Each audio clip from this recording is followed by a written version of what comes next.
There are a number of different ways of sharing files, and there's already a couple of different videos that I've done on this. But I'm answering in this video a really specific question, which is if you've got a file that is in a team and you want to share it with somebody who's not in that team, can you do it? And the answer, first of all, is yes.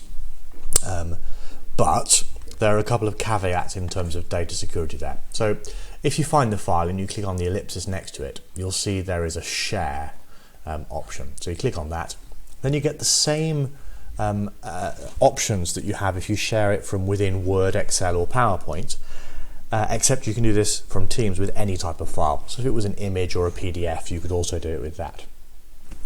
You can see that the default option here is that people in Stonyhurst College with the link can edit. People in Stonyhurst College literally means anyone with a Stonyhurst login, so that includes pupils.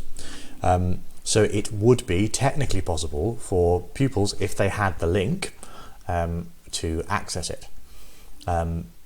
So if pupils must not see the data that you're sending, then you should share it in a different way, probably by adding the relevant person to the team or putting the document in a more public team for staff rather than a locked down one, so that more people can see it.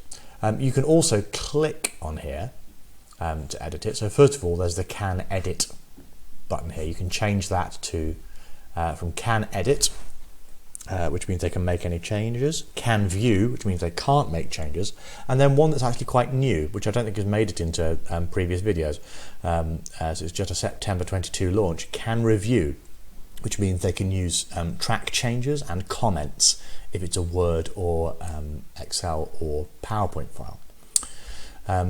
You can lock it down to people with existing access. I've covered that in other videos. That means people who are already in the team. But that's not the question I'm asking here. So yes, anyone with the link in Stonyhurst College can view.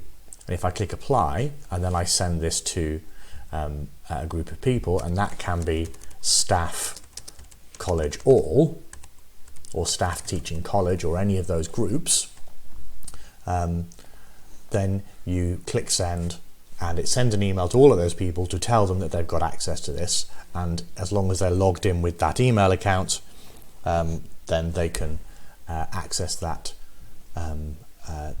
totally freely without being a member of the team.